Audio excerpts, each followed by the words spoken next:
Het belangrijkste nieuws van Curaçao in het Nederlands. Extra Journaal. Vers van de pers. Welkom bij Extra Journaal. Fijn dat u weer kijkt. We hebben het belangrijkste nieuws voor u op een rij gezet. En we beginnen met het bericht dat de prijzen van groente en fruit met 400% zijn gestegen. Dat blijkt uit onderzoek dat is gedaan door de Fair Trade Authority Curaçao. Die heeft gezien dat de prijs van levensmiddelen op ons eiland sinds 2010 veel sneller zijn gestegen dan die van landen om ons heen en landen waar we zaken mee doen. Het geldt vooral voor de categorieën aardappelen, groente en fruit. De prijs hiervan is sinds 2010 met bijna 400% gestegen. En dat is aanmerkelijk hoger dan bijvoorbeeld in Aruba. Uit het onderzoek van de Fair Trade Authority kwam naar voren dat de grote supermarkten een zeer sterke positie in de markt hebben. Die gebruiken ze om onderhandelingsmacht uit te oefenen en gunstige voorwaarden te bedingen. Daar moet nader onderzoek naar worden gedaan, aldus de Fair Trade Authority. Ook is aangeraden om te kijken of het niet verstandig is om de stop op de bouw of op de oprichting van nieuwe minimarkets en toko's, om die misschien op te heffen, omdat het niet slecht zou zijn als er meer concurrentie zou komen. Morgen onderzoeksgeloofsbrieven Godet. Anthony Godet keert terug in het parlement en morgen om 11 uur worden zijn geloofsbrieven bekeken. Dat is een procedure die gedaan moet worden in het parlement. Als dat allemaal goed gaat, kan hij daarna naar de gouverneur en kan hij beëdigd worden en komt Anthony Godet weer terug in het parlement. Hij vervangt Miguelangelo Lo Martinez, de leider van de partij CEM, die momenteel vastzit op verdenking van het witwassen van geld en drugshandel. GMN spuit verder in omgeving. Ja, er zijn veel muggen. We zitten hier zelf in Mundo Novo en we merken het ook. Er zijn veel muggen in de omgeving en het ministerie van Gezondheid, Milieu en Natuur is verder gegaan met de spuitactie die 2 weken geleden is gestart. Het gaat onder meer om Rif, Zaquito, Parasasa, Piscadera, Otrabanda en omgeving. De overlast is te merken in woonwijken, hotels en resorts. En het departement van de Technische Hygiënische Dienst die rijdt op bepaalde uren met voertuigen en spuitmachines door de gebieden om muggen te bestrijden. En volgens het ministerie zal iedereen op korte termijn de gevolgen daarvan merken. Wat betekent minder muggen. Eis 2 en 4 jaar voor overvallers. Dat gaat over de zaak die speelde op 13 januari van dit jaar. Toen liep een Australische toeriste langs Mambo. Een auto reed daar voorbij, stopte. Een jongen rende uit de wagen, trok de tas van de vrouw uit haar handen en ging weer zitten. Maar de vrouw hield vast aan de tas en werd tientallen meters met de auto meegesleurd. De chauffeur van de wagen is een paar maanden geleden al veroordeeld. 18-jarige jongen kreeg 20 jaar gevangenisstraf, waarvan 12 voorwaardelijk. En nu stonden Alexander C. en Andres Alexis N. voor de rechter. Ze ontkennen betrokkenheid, maar volgens het Openbaar Ministerie is het duidelijk dat zij bezig waren met de overval. En tegen hen is respectievelijk 2 en 4 jaar celstraf geëist. De rechter doet over 3 weken uitspraak. Inspectie sluit bejaardentehuis. De inspecteur van de gezondheidszorg, Servin Kile, die heeft laten weten dat het verzorgingstehuis Djourmalen wordt gesloten per 25 november. Sinds 2019 tot 2024 zijn er heel veel controles geweest.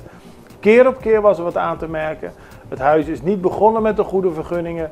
Het was onhygiënisch, onder meer in de keuken. Er is aangeraden om een diëtiste in dienst te nemen.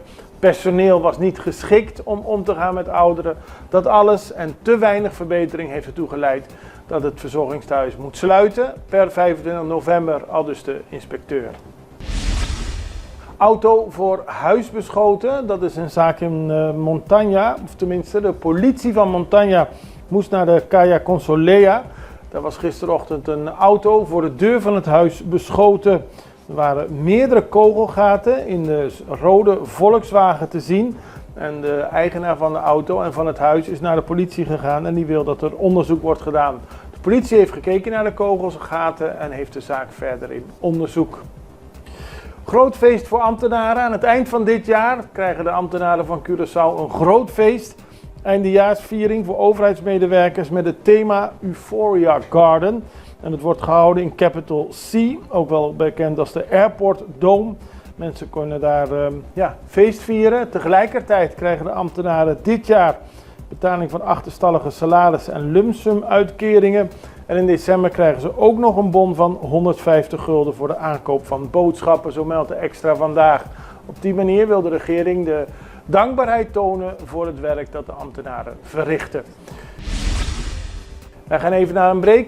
We zijn zo bij u terug. Extra in Nederland. Van Amsterdam tot Arnhem, van Groningen tot Maastricht, Extra is erbij. Volg Extra Digitaal en blijf op de hoogte van de belangrijkste ontwikkelingen in Nederland. Extra Digitaal is te zien op verschillende platforms en kanalen zoals WhatsApp, YouTube, Facebook, Instagram en ook TikTok. Wilt u ons op de hoogte brengen van een evenement of iets doorgeven? Neem contact op via WhatsApp, e-mail, Facebook of bel gewoon 06 1364 2945. Volg of abonneer je op Extra Digitaal. Klik aan en volg ons.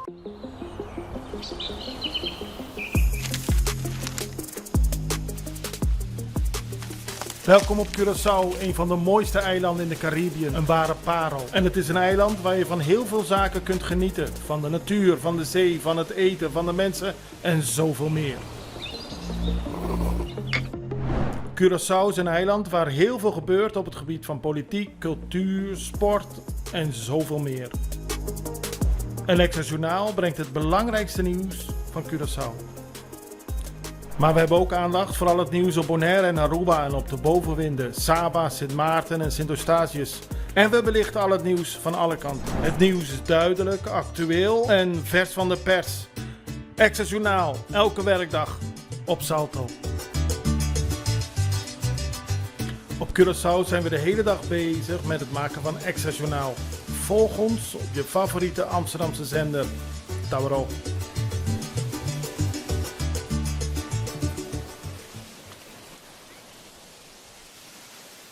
We beginnen in onze eigen wateren, want een oplettende duikschoolhouder van Curious to Dive heeft een video aan ons gestuurd. Daaruit blijkt dat bij Tugboat er een enorm stuk rif is vernietigd door het olieplatform.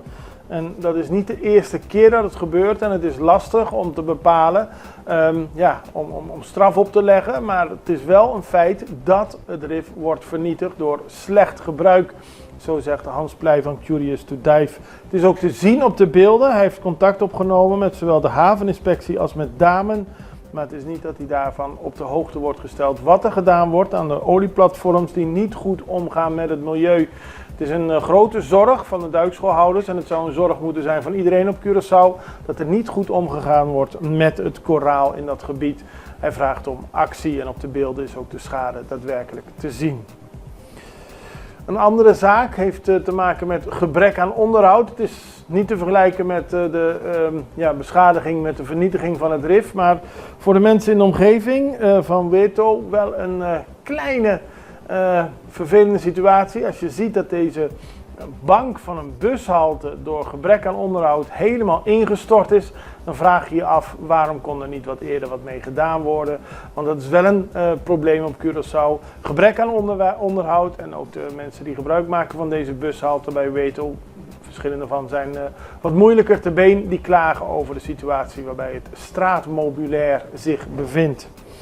En dan gaan we nog naar een brand bij La Plataweg. Dat heeft onze fotograaf, annex cameraman Remsters van Kool beelden van gemaakt. Bij La Plataweg was er een brand in een onderneming. Er was ook brand in een van de auto's die daar stonden, een kleine van. De zaak wordt onderzocht. Het is niet duidelijk wat er precies is gebeurd. Maar het is wel voor het bedrijf heel erg vervelend. En dan gaan we tenslotte nog naar internationaal nieuws. Want Guatemala onderschept bijna 4 ton cocaïne en dat is een recordvangst. Het is een record voor het land nadat drugshandelaren een boot hadden achtergelaten aan de Caribische kust van Guatemala. De boot vervoerde 157 zakken met in totaal bijna 4000 pakketten cocaïne. Elk pakket was 1 kilo. De opvarenden werden door militairen opgemerkt.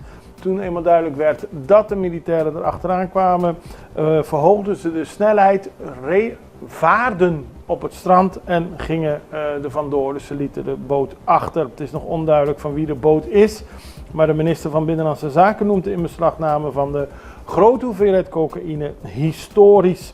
Volgens gegevens van het leger heeft Guatemala dit jaar meer dan 11 ton cocaïne in beslag genomen. Dat is al bijna 4 keer zoveel als in 2023. En daarbij dus deze vangst van bijna 4 ton. Daarmee zijn we aan het einde gekomen van deze aflevering van Extra Journaal. Ik ben er morgen weer en ik hoop u ook het allerbeste. Tot ziens. Dag.